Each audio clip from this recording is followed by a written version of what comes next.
Hi, this is Zirim from Concept Learning and in this video we shall be talking about IELTS writing और जो question type हम discuss करने वाले हैं वो है डायग्राम।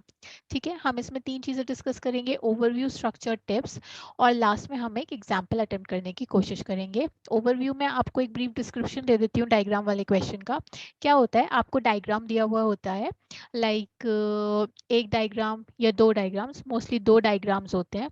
आपस में आपको उन दोनों को कंपेयर भी करना होता है, उन दोनों के मेन फीचर्स लिखने होते हैं और अगर कोई सेम सी चीज़ें होती हैं, सिमिलैरिटीज़ होती हैं, उनको आप लिखते हो। वो इंस्ट्रक्शन से पता चलेगा, वो इंस्ट्रक्शंस में आपको बता देते हैं कि आपने क्या क्या करना है डायग्राम के साथ। बेसिकली अगर कंपैरिजन नीडेड होता है वो आपको बता देते हैं कि मेक कंपैरिजंस वेयर रेलेवेंट या ये सब कुछ, डिस्कस द मेन फीचर्स। वो कोई चक्कर नहीं है, इंस्ट्रक्शंस में पढ़ लेना। वो बेसिकली बात ये है कि डायग्राम दिए हुए होते हैं, मोस्टली टू डायग्राम्स दिए होते हैं। आपको किसी भी तरह का डायग्राम हो सकता है, वो कोई नेचुरल प्रोसेस हो सकता है, जैसे कि वाटर साइकिल का दे दिया आपको। मैन्युफैक्चरिंग प्रोसेस होता है, मैन्युफैक्चरिंग प्रोसेस कैसा होगा, जैसे फॉर एग्जांपल अभी रिसेंटली एक क्वेश्चन कराया था मैंने, उसमें ना ब्रिक मैन्युफैक्चरिंग का था। वो ईंटें होती है ना, कि वो कैसे मैन्युफैक्चर होती है। तो रॉ मटेरियल जहाँ से उठता है, रॉ मटेरियल इकट्ठा होने से जो प्रोसेस चलता है, फिर आगे जाके जब तक फाइनली वो बन के डिलीवर नहीं हो जाता, इसका पूरे का एक प्रोसेस का डायग्राम था। एंड देन वो वो ऑफ कोर्स वो दो दो डायग्राम नहीं होंगे, वो तो पूरा एक प्रोसेस होता है। ठीक है, कि एक स्टेप बाय स्टेप चलते हैं उसमें, यहाँ से यहाँ से यहाँ से, वो अलग तरीके का होता है। मैं जो अभी आपको कराने वाली हूँ वो नेचुरल प्रोसेस करेंगे हम, वाटर साइकिल का। ठीक है, जो मैन्युफैक्चरिंग प्रोसेस होता है उसमें आपको पूरा एक फ्लो चार्ट की तरह दे रखा होता है कि यहाँ से रॉ मटेरियल उठाया, फिर यहाँ आगे उन्हें इकट्ठा किया, क्या प्रोसेस उसमें किया, हीट किया, फिर आगे फाइनली पैकेजिंग की, डिलीवर किया, ऐसे करके ये प्रोसेस होता है मैन्युफैक्चरिंग वाला। किसी भी उसका, या फिर कोई पर्टिकुलर सिस्टम दे देते हैं आपको कि वो सिस्टम कैसे वर्क करता है कैसे नहीं, लाइक कोई machinery they the for example आपको। ठीक है, सिस्टम से मेरा मतलब यहाँ पे मशीनरी है। तो like overall it could be any type of graphic जिसके बारे में आपने लिखना होता है। वो इंस्ट्रक्शंस में आपको बता देते हैं कि आपने मेन फीचर्स लिखने हैं, कंपैरिजन करना है, सिमिलैरिटीज लिखनी है, वो इंस्ट्रक्शन पढ़ लेना। Now talking about the structure, structure के बारे में मैंने एक डिस्क्रिप्शन में भी वीडियो बना रखी है। अगर आपने बहुत डिटेल्स में इसको समझना है तो आप वो वीडियो देख सकते हैं, मैं इसका लिंक ऊपर दे रही हूँ। बाकी जो एक हमें छोटा सा समझना होता है वो ये होता है कि स्ट्रक्चर किस तरह लिखते हैं हम। हमारा राइटिंग टास्क 1 का आपको पता ही होगा कि ये टास्क 1 में आता है डायग्राम 150 वर्ड्स, और हम कोशिश करेंगे 20 मिनट्स में इसको मैक्सिमम खत्म करने की। ठीक है, तो ये टास्क 1 है। तो टास्क 1 का स्ट्रक्चर आप देख सकते हैं। अदरवाइज आपको याद ही होगा क्या लिखते हैं हम टास्क 1 में, इंट्रोडक्शन लिखते हैं, ओवरव्यू लिखते हैं, मेन बॉडी पैरा 1 और main body para 2। Overall 4 paras होते हैं, उनको इस तरह डिवाइड करते हैं। पहला हमेशा इंट्रो, दूसरा overview, third main body para 1 and fourth main body para 2। ठीक है, मैं अभी आपको बताऊंगी कि किस में किस तरह क्या लिखना है जब हम एग्जाम्पल करेंगे उसकी हेल्प से। अब हम आते हैं टिप्स पे। तो सबसे ऊपर देखो मैंने जो टिप लिख रखी है, यूज फ्लावर मेथड। ये किसी का कहीं पे ये नहीं दिखेगा आपको, ये मैंने खुद से ही बनाया था अपने स्टूडेंट्स को समझाने के लिए, तो मैंने यहाँ पे बी लिख दिया। अभी इसको डिस्कस करते हैं हम आगे, इतने आप बाकी के देख लो। हमें क्या करना होता है, देखो सबसे पहले इंट्रोडक्शन लिखना है। तो इंट्रोडक्शन लिखने की एक सिंपल सी टिप है कि जो आपकी क्वेश्चन स्टेटमेंट है, क्वेश्चन स्टेटमेंट का मतलब जो आपका क्वेश्चन है, बस आप उसको पैराफ्रेज कर दो। पैराफ्रेज करने का मतलब अपनी लैंग्वेज में लिख दो, उन्होंने जिस लैंग्वेज में लिख रखा है आप उसकी इनडायरेक्ट नरेशन कर दो और अपनी लैंग्वेज में उसको लिख दो। इंट्रोडक्शन तो आपका वैसे ही प्रिपेयर हो जाएगा। ओके, जब अगर कुछ भी नहीं समझ में आए तो just paraphrase the question statement and your introduction would be ready. Okay, उसके बाद क्या करते हैं, देन सेकेंड यहाँ पे लिखा है ओवरव्यू। तो ओवरव्यू के लिए क्या करेंगे हम, जो भी आप अपने डायग्राम्स को देख के मेन फीचर्स देखोगे, अभी मैं फ्लावर मेथड से आपको जब कराऊंगी तब भी आपको समझ में आ जाएगा। बिल्कुल जो मेन फीचर्स होंगे ना आपके, उनको उठा के लिस्ट कर देना है। लिस्ट का मतलब है डिटेल में नहीं लिखना है, बस ब्रीफली इनको लिख लेना है वन वन सेंटेंस में या लिस्टिंग करके कॉमास लगा के। ठीक है, उसके बाद उन जनरल फीचर्स को आपने डिवाइड करना है दो मेन बॉडी पैरा में, और वो आपने इस तरह लिखने हैं। फॉर एग्जांपल आपने 5 फीचर्स आइडेंटिफाई किए डायग्राम देख के कि डायग्राम में ये है, ये है, ये है, ये है, ये है। ठीक है, तो ये सारे तो आपने ओवरव्यू में लिख दिए, डिस्क्राइब तो नहीं किया आपने उन्हें। अब डिस्क्राइब करोगे मेन बॉडी पैरा 1 एंड 2 में। तो मेन बॉडी पैरा 1 में लेट से 2 लिख दिए, मेन बॉडी पैरा 2 में 3 लिख दिए, इस तरह आपने इन्हें डिवाइड किया और इस तरह आपका बन जाएगा, ठीक है। और उसके बाद है आपका दैट यू डिवाइड, ये तो हो गया। फिर है यूज कॉम्प्लेक्स वोकैबुलरी। हमेशा कोशिश करना कि आप सिंपल सी वोकैबुलरी ना यूज करो, कॉम्प्लेक्स वोकैबुलरी यूज करो, कि आप बार बार सेम वर्ड्स रिपीट ना करो। इनफैक्ट एक ही वर्ड रिपीट करने से अच्छा है कि उसके सिनोनिम्स लिखो। ये काफी नॉर्मली आपने सुनी होंगी ये वाली बातें जो मैंने नीचे लिखी हैं, लेकिन ये रिपीट करनी जरूरी है क्योंकि स्टूडेंट्स इनको अक्सर ओवरलुक कर देते हैं, ठीक है। तो कॉम्प्लेक्स वोकैबुलरी नहीं यूज करनी है, सिनोनिम्स यूज करने हैं, जहां जरूरी हो सकता है वहां पैराफ्रेजिंग करनी है, ठीक है। अभी इतना समझ में आ गया होगा आई होप। ये एक तरीके से मैंने आपको ऊपर ऊपर से एक इसका आइडिया दिया है कि किस तरह करते हैं। अब चलो पहले फ्लावर मेथड बताती हूँ मैं आपको क्या होता है, फिर हम आगे एक एग्जाम्पल करेंगे, उसके थ्रू मैं आपको सारा पैरा लिख के बताऊंगी कि किस तरह क्या कहाँ पे लिखना है, ठीक है। तो चलो आगे बढ़ते हैं। फ्लावर मेथड मैं आपको बताती हूँ, ये आपको कहीं मिलेगा नहीं, ये कोई ऐसा तरीका नहीं है कि कहीं पे किसी ने लिख रखा है इसके बारे में कभी आप ढूंढने लग जाओ। ये बस मेरा तरीका था। मुझे एक दिन समझ नहीं आ रहा था अपने स्टूडेंट्स को किस तरह समझाऊं डायग्राम के बारे में, तो मैंने इसका एग्जाम्पल ले लिया एंड जब से ये मेरे दिमाग में स्टक हो गया है और मेरे स्टूडेंट्स को भी इससे काफी हेल्प मिली है, तो आई होप आपको भी मिलेगी। तो देखो इसमें आपने क्या करना है, दिस इज फ्लावर मेथड, बस ऐसे सोच के चलो। तो फ्लावर भी तो डायग्राम ही है, ग्राफिक ही है, किसी ना किसी तरह का है ना। तो बस लेट्स से आपको एक ग्राफिक दे रखा है, ऑफ कोर्स इतना सिंपल नहीं होगा, बट जस्ट एक बेसिक इसका समझने के लिए मैं आपको ये बता रही हूँ। लेट्स से आपको ये दे रखा है, तो आप क्या करोगे, इंट्रो के लिए क्या करोगे, इंट्रो के लिए तो आपने पैराफ्रेज कर दी क्वेश्चन स्टेटमेंट, वो तो हो जाएगा, बट अब ओवरव्यू का क्या करें, बॉडी पैरा 1 और 2 का क्या करें। तो ओवरव्यू के लिए मैंने आपको अभी इससे पहले वाले जो स्टेप्स या टिप्स बताए हैं उसमें मैंने बताया that you have to identify the main features. तो firstly we'll identify the main feature. तो फ्लावर में देखो क्या मेन फीचर है जो आप आइडेंटिफाई कर सकते हो। सबसे पहला तो यही कि ये एक फ्लावर है ओवरऑल। ओके, फिर आप देखो इसके 4 पेटल्स हैं, 1 2 3 4, जिसमें से ऑरेंज है 2 और 2 पिंक कलर में है। ओके, उसके बाद उसकी एक लीफ है जो ग्रीन इन शेड है, ठीक है। ग्रीन इन कलर या शेड, शेड मैंने लिखा है क्योंकि कलर का सिनोनिम, तो ग्रीन इन शेड है and overall it is beautiful. तो लेट्स से ऐसे करके बस ओवरव्यू के लिए इस तरह मेन फीचर्स निकालने हैं। इसका मतलब ये है कि ऊपर ऊपर से देखना है आपने डायग्राम को, सिर्फ लिस्ट करने हैं फीचर्स। ओके, तो ये सब तो आपने ओवरव्यू में लिख देना है। फिर आपका मेन बॉडी पैरा 1 शुरू होता है और मेन बॉडी पैरा 2 शुरू होता है। उसमें क्या करोगे, अब जैसे ये है 1 2 3 4 5, 5 मेन फीचर्स पता चले हैं, तो उनको दोनों मेन बॉडी पैरा में डिवाइड कर दो। लेट्स से मैंने शुरू के 3 कि ये फ्लावर है, 4 पेटल्स हैं, 2 ऑरेंज और 2 पिंक कलर के हैं, ये 1 2 और 3 पॉइंट मैंने इसमें डाल दिया। 4th और 5th पॉइंट की उसकी एक लीफ है जो ग्रीन इन कलर है और वो बहुत ब्यूटीफुल लग रहा है या वो बहुत ब्यूटीफुल है, उसको मेन बॉडी पैरा 2 में डाल दिया। बस ये करना है आपने डायग्राम वाले क्वेश्चन में। समझ में आ गया, जब भी डायग्राम मिले ये वाला मेरा मेथड याद रखना, इतनी ही सिंपली टैकल करना है उसको, ज्यादा इधर उधर पता नहीं क्या क्या स्टूडेंट्स लिखने लग जाते हैं, नहीं। जो मेन फीचर्स हैं आइडेंटिफाई करके साइड में, ये रफ वर्क में करना है आपको, rough work is very important. Okay, rough work students overlook कर लेते हैं, but rough work is so important कि आपको बहुत हेल्प करेगा जब आप अपना एक्चुअली में आंसर लिख रहे होंगे।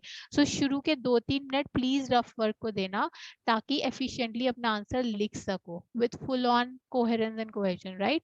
सो क्या करना है, मेन फीचर्स ऊपर ऊपर से देखना है, ओवरव्यू में लिस्ट कर देने हैं एंड देन वही मेन फीचर को आधा आधा डिवाइड कर देना है main body para 1 and main body para 2 में। That's it. तो जब भी डायग्राम वाला क्वेश्चन आए ये वाला मेथड को दिमाग में रख के बिल्कुल सिंप्लीफाई कर लेना एंड देन अटेम्प्ट करने की कोशिश करना। अब हम एक एग्जाम्पल करेंगे, एग्जाम्पल में हम ये वाला क्वेश्चन अटेम्प्ट करने की कोशिश करेंगे, ठीक है। ये नेचुरल प्रोसेस है, इसमें अब ध्यान से देखो, वाटर साइकिल दी हुई है आपको, ठीक है। तो चाहे आप इसका स्क्रीनशॉट ले लो, वैसे ये आंसर काफी, ये वाला क्वेश्चन जो है काफी ज्यादा कॉमन है, ये आपको कहीं भी मिल जाएगा, इंटरनेट पे भी मिल जाएगा। आप राइटिंग टास्क 1 वाटर साइकिल वाला क्वेश्चन डाल के इसको सर्च मार लेना, आपको सेम ग्राफिक मिल जाएगा। ओके, तो चलो इसको अटेम्प्ट करने की कोशिश करते हैं। अब इंट्रो की बात करते हैं। ठीक है, यहाँ तक आप लिख सकते हो। आगे की मैंने अपनी तरफ से लिखी है। अगर आपके दिमाग में उस वक्त कोई ऐसी बात आए जो आपको लगता है कि आप ग्रामेटिकली सही लिख रहे हो, वैसे भी सही लिख रहे हो लॉजिकली, तो लिख लेना। अदरवाइज जो मेन पैराफ्रेजिंग की है मैंने वो यहाँ से यहाँ तक की है। यहाँ से यहाँ तक क्वेश्चन स्टेटमेंट है, आगे से मैंने खुद से किया है। Using a specifically design manmade construction, ये मैंने नॉर्मली अपनी कॉमन सेंस से लिखा है इसको कि ऑफ कोर्स अब वाटर साइकिल का अगर कहीं पर कंस्ट्रक्शन बनाया है या स्ट्रक्चर बनाया है तो वो नेचुरल तो होगा नहीं है, वो मैनमेड ही होगा। इसलिए मैंने थोड़े से अपने वर्ड लिमिट्स को बढ़ाने के लिए इस तरह लिख दिया। यहाँ से लेके यहाँ तक हमने पैराफ्रेजिंग की है। Now talking about the overview. अभी डायग्राम को देख के आपको स्टेजेस पता चल रही होंगी। आपको दो डायग्राम दे रखे हैं, ए और बी, फर्स्ट और सेकंड। तो ए वाले में क्या लिखा है आपने? ए वाले में हमने देखा है कि जो वेव है वो स्ट्रक्चर के इनटू हो रही है, मतलब स्ट्रक्चर के टुवर्ड्स जा रही है। ओके, तो टुवर्ड्स किस तरह? यहाँ स्ट्रक्चर खड़ा है, वेव यहाँ से स्ट्रक्चर के टुवर्ड्स आ रही है और इलेक्ट्रिसिटी प्रोड्यूस हो रही है। ये जो सेकंड वाला है उसमें क्या हो रहा है? ये स्ट्रक्चर है और वेव वापस बाहर की तरफ जा रही है। ठीक है, तो इसको तो हम कहते हैं टाइड, मतलब जब पानी का फ्लो ज्यादा होता है तो ऊपर लहरता है ना पानी, उसको टाइड कहते हैं। और जब पानी का फ्लो कम हो जाता है, ठीक है, उसको हम एब कहते हैं। तो एक तरीके से हम इसे टाइड और एब भी कह सकते हैं कि ए में टाइड हो रही है तब भी इलेक्ट्रिसिटी प्रोड्यूस हो रही है, बी में एब हो रहा है तब भी इलेक्ट्रिसिटी प्रोड्यूस हो रही है। टाइड और एब अगर नहीं भी समझ में आ रहा है, कंफ्यूजन हो रहा है, तो बस आप इतना याद रखो कि जब स्ट्रक्चर के टूवर्ड्स टूवर्ड्स आ रही है हमारी, तो वो जब भी इलेक्ट्रिसिटी प्रोड्यूस कर रही है उसको टाइड कह रहे हैं, और जब स्ट्रक्चर से अवे जा रही है तो उसको एब कहते हैं, जब वाटर लेवल हमारा कम हो जाता है। खैर, ये तो मेन स्टेजेस हैं जो हमें दिख रही हैं कि ए और बी में क्या है। अब हम बात करते हैं इंट्रोडक्शन की। इंट्रोडक्शन किस तरह करेंगे हम? इंट्रोडक्शन हम ऐसे करेंगे कि यहाँ पे लिखा है, हमने पैराफ्रेज कर देना है। तो देखो क्या लिखा है क्वेश्चन में, the diagram below show a structure. The two diagram की जगह मैंने लिख दिया द टू डायग्राम, शो की जगह इलस्ट्रेट लिख दिया, शो आ स्ट्रक्चर, स्ट्रक्चर की जगह मैंने मेथड लिख दिया, that is used to generate electricity, generate की जगह क्रिएटिंग इलेक्ट्रिसिटी लिख दिया, from wave power, from power की जगह मैंने फोर्स लिख दिया, from the force of wave. आगे वाली चीज मैंने अपने ऐसी कॉमन सेंस से लिख दी है, क्योंकि ऑफ कोर्स वाटर साइकिल का स्ट्रक्चर है तो ह्यूमन नहीं बनाया होगा, नेचुरली तो बना हुआ होगा नहीं। ठीक है, तो इसलिए मैंने ये यहाँ पे लिख दिया है। जबकि यहाँ से यहाँ तक हमारी क्या चीज है? यहाँ से यहाँ तक, यहाँ से यहाँ तक हमारा पैराफ्रेजिंग है फुल ऑन। नाउ सेकंड, ऐसे तो आपका इंट्रोडक्शन पूरा लिखा जाएगा। अब सेकंड है आपका ओवरव्यू। ओवरव्यू में मैंने फ्लावर वाला एग्जांपल दिया था कि ऊपर ऊपर से जो भी आपको दिख रहा है वो ओवरव्यू में लिस्ट करना है। तो अगर आप डायग्राम को ध्यान से देखो तो क्या क्या मेन फीचर्स हैं, जो क्या क्या डायग्राम किन किन फीचर्स को या चीजों को अपने अंदर इंक्लूड करता है। जो मुझे देखने को मिला है वो तो ये, एक तो वेव चैम्बर है, एक बड़ा सा कॉलम है, बड़ा सा एक टरबाइन है जो गोल गोल घूम रही है, ठीक है, एक क्लिफ है, सी वॉल है, पानी आ रहा जा रहा है, वाटर, ठीक है, वाटर का फ्लो कह लो आप उसको, कभी टाइड हो रही है कभी एब हो रहा है। अब देखना ये है, ये जो सारी चीजें हैं ये किसी तरह मैं ओवरव्यू में इनकॉर्पोरेट करूंगी, सिर्फ लिस्ट करूंगी, एंड देन उसके बाद हमें स्टेजेस दे रखी हैं। अगर स्टेजेस नहीं दे रखी होती तो मैं ओवरव्यू में से ही इन चीजों को डिवाइड करती। फॉर एग्जाम्पल मैं वेव चेम्बर, टॉल कॉलम और टरबाइन को मेन बॉडी पैरा 1 में लिख देती, क्लिफ और सी वॉल और वाटर फ्लो को मेन बॉडी पैरा बी में लिख देती। ऐसा आप जब करते हैं जब आपको स्टेजेस नहीं दे रखी होती। अब आपको स्टेजेस भी अलग अलग दे रखी हैं तो ये और आसान हो गया है हमारे लिए लिखना। अब हम ओवरव्यू में इन सबको लिस्ट करके मेन बॉडी पैरा 1 में, मेन बॉडी पैरा 1 में ए का लिखेंगे, जब टाइड हो रहा है तो किस तरह इलेक्ट्रिसिटी प्रोड्यूस हो रही है, और मेन बॉडी पैरा 2 में हम लिखेंगे एब का, कि किस तरह एब से भी इलेक्ट्रिसिटी प्रोड्यूस हो रही है। ठीक है, ओवरव्यू देखते हैं। इंटरव्यू हो गया, सॉरी इंट्रो हो गया था हमारा। ओवरव्यू में देखो क्या करना है, द स्ट्रक्चर, मतलब जो स्टेज 1 या 2, इसमें देखो ओवरव्यू दोनों का साथ में लिखोगे। ठीक है, ओवरव्यू ऐसा नहीं है कि ए डायग्राम का या बी डायग्राम का अलग है, ये कंबाइंड होता है। ठीक है, तो जो स्ट्रक्चर है consisting of a wave chamber and a tall column, containing a turbine is erected. Erected का मतलब खड़ा कर दिया उसको सीधा सीधा on a steeply sloping coastal cliff या sea wall. वो sea wall पे खड़ा है हमारा. तो steep के क्या मतलब होता है? steep का मतलब होता है थोड़ा इस तरह. Mostly steeps जो होते हैं वो sharp और इन चीज इस तरह से कहते हैं जिनका ऐसे फ्लो होता है जैसे steep mountains बोलते हैं. steep mountains, steep valley, ठीक है. उसको हम इस तरह बोलते हैं where it is subject to the movement of ocean waves. Where it is subject to the movement of ocean waves का मतलब है कि जो टरबाइन है वो ओशन वेव्स के मूवमेंट्स से डिपेंडेंट होकर मूव कर रही है. ठीक है, मतलब जब वेव्स आ रही हैं वो तब भी मूव कर रही है. आगे हम करेंगे इसको डायग्राम 1 एंड 2 में जब हम मेन बॉडी पैरा 1-2 लिखेंगे. कुल मिला के जो मैंने अपने ओवरव्यू में मेन फीचर्स लिखे थे, आप इससे पहले अगर जाओगे वीडियो में तो मैंने इन सबको लिखा था कि उसमें वेव चैम्बर भी है, कॉलम भी है, एक सी वॉल है और टरबाइन है ना. तो इन सबको मैंने कनेक्ट कर दिया है. कैसे वर्ड्स लेके कनेक्ट किया है वो देखने वाली बात है. ठीक है, कंसिस्टिंग हमने यूज किया है, इरेक्टेड हमने यूज किया है, स्टीपली खुद से यूज किया है. ठीक है, and movements of ocean waves हमने खुद से यूज किया है. तो ये हमारी कॉम्प्लेक्स वोकैबुलरी हो गई. जो हमने खुद से आइडेंटिफाई किए हैं फीचर्स वो तो किए ही हैं, और ये हमने कॉम्प्लेक्स वोकैबुलरी के साथ उनको अटैच करके और भी अच्छा बना दिया है अपने पैरा को जो हमने लिखा है. हमारे मेन बॉडी पैरा 1 एंड 2 है. हमने मेन बॉडी पैरा 1 एंड 2 को किस तरह डिवाइड कर लिया है, यहाँ पे मैं स्टेजेस दे रखी थी तो हमने उस तरह उसको डिवाइड कर दिया. ठीक है, स्टेज 1A में दैट इज जब टाइड हो रही है, वाटर फ्लो हाई है हमारा, उसको हमने यहाँ बता दिया. बी वाले में जब वाटर फ्लो कम है, एब हो रहा है, उसको यहाँ बता दिया. ठीक है, वो आपके ऊपर है कि आप किस तरीके से इसको एक्सप्लेन कर सकते हो. बस पता है ध्यान किस पे देना है? ध्यान देना है डिवीजन ऑफ फीचर्स में.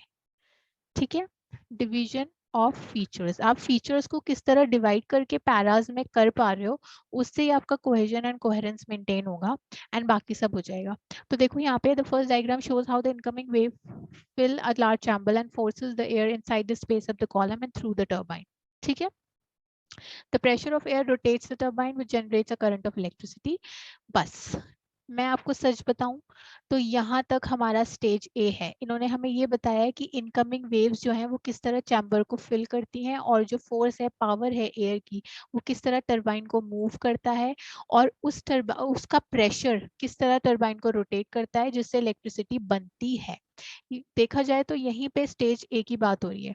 नाउ ये मैंने देखो किस तरह लिखा है थोड़ा कॉम्प्लेक्स करके, that the process does not end there for the structure is able to continue, sorry spelling mistake, producing power as the sea recedes and can be seen in, and it can be seen as it can be seen in the second diagram. यहाँ मैंने दूसरे वाले stage को connect कर दिया है. ठीक है, तो यहाँ पे जब मैं बात करूंगी तो इससे आपको आइडिया हो जाएगा कि अब मैं दूसरे वाले स्टेज की बात करने वाली हूँ जहाँ पे एफ से पावर जनरेट हो रही है. सो यहाँ पे लिख दिया कि प्रोसेस यहाँ भी एंड नहीं होता है. इलेक्ट्रिसिटी जब भी कंटिन्यू होती है बननी जब सी रिसीड होती है. ठीक है, as it can be seen in the second diagram. अब इस यहाँ से आपके रीडर को पता चल जाएगा कि आप सेकंड डायग्राम की तरफ आ रहे हो. नाउ मेन बॉडी पैरा 2 का हमने किस तरह लिखा है, as the water flows away from the structure, structure से जा रहा है वापस पानी. जब आप दूसरे वाले में देखोगे ये स्ट्रक्चर है, यहाँ से पानी वापस जा रहा है. It draws air back down the column and downwards through the turbine in the same direction as the previous upward flow of air. The turbine continue to turn and thus it creates electricity. ठीक है, तो उसमें पानी वापस जा रहा है लेकिन पानी वापस जाके भी वो टरबाइन को इतना प्रेशर दे पा रहा है उस डायरेक्शन में कि टरबाइन मूव हो रहा है फ्लो ऑफ एयर के. ठीक है, इसलिए turbine continue to turn, rotate की जगह यहाँ पे मैंने कंटिन्यू टू टर्न लिख दिया है and thus it creates electricity. मेरे और कैप देखना मैंने लिखा है incoming wave fills a large chamber, right. एंड फिर हमने लिखा है जनरेट्स, उसके बाद है हमारा सी रिसीड्स. मेन जो आपको बाकी सब तो नॉर्मल से हैं, ये जो रिसीड है लोग के लिए नया हो सकता है. रिसीड का मतलब होता है किसी भी चीज का रिसीड होने का मतलब है टू रिटर्न. ओके, और go back to its normal position from one position. तो सी रिसीड हो रही है, इसका मतलब वो इस जगह से वापस जा रही है, इसलिए हम उसको रिसीड कह रहे हैं, ठीक है।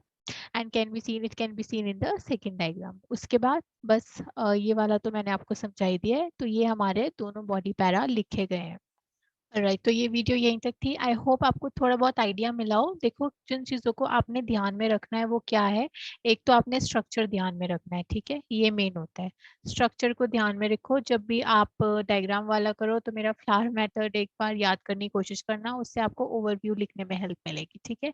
अगर स्टेजेस इस डायग्राम की तरह दे रखी हैं तो स्टेजेस में मेन बॉडी पैरा 1 एंड 2 लिखना। अगर नहीं दे रखी हैं तो ओवरव्यू में जो फीचर्स हैं उनको इक्वल इक्वल डिवाइड कर देना, ठीक है। एंड इंट्रो तो आपको पता ही है। इंट्रो में आप क्या लिखोगे, इंट्रो में आप पैराफ्रेज कर दोगे क्वेश्चन स्टेटमेंट्स, सिनोनिम्स यूज करने हैं, सेम वोकैबुलरी बार बार यूज नहीं करनी है, रिपीटिशन करनी है। बाकी आप कितनी ही कॉम्प्लेक्स वोकैबुलरी यूज कर सकते हो वो आप पे डिपेंड करता है। जो मैंने आपको अभी एग्जाम्पल कराया है उसमें काफी ज्यादा कॉम्प्लेक्स वोकैबुलरी थी। शुरू शुरू में अगर आप इतना कॉम्प्लेक्स नहीं लिख पा रहे हो देन ऑल्सो इट्स ओके। बस आपने ध्यान देना है कि आप कोहेजन एंड कोहेरेंस मेंटेन कर रहे हो, दैट मींस लॉजिकल वे में लिख रहे हो, ठीक है। कंफ्यूजन आपको भी नहीं होना चाहिए लिखते हुए और सामने वाले को भी नहीं होना चाहिए। ग्रामर अच्छी यूज कर लो और वोकैबुलरी अच्छी सी यूज कर लो, बस नॉर्मल सी, इतनी हाई फाई भी नहीं करनी, तब भी कोई प्रॉब्लम नहीं है। इन जो पैरामीटर्स होते हैं राइटिंग के, जिन पे मैंने वीडियो बनाई थी, जिनके बेसिस पे आपको राइटिंग में मार्क्स मिलते हैं, उनको एक बार चेक कर लेना। उनकी पे भी मैंने एक वीडियो बना रखी है, मैं उसका भी एक लिंक दे देती हूँ।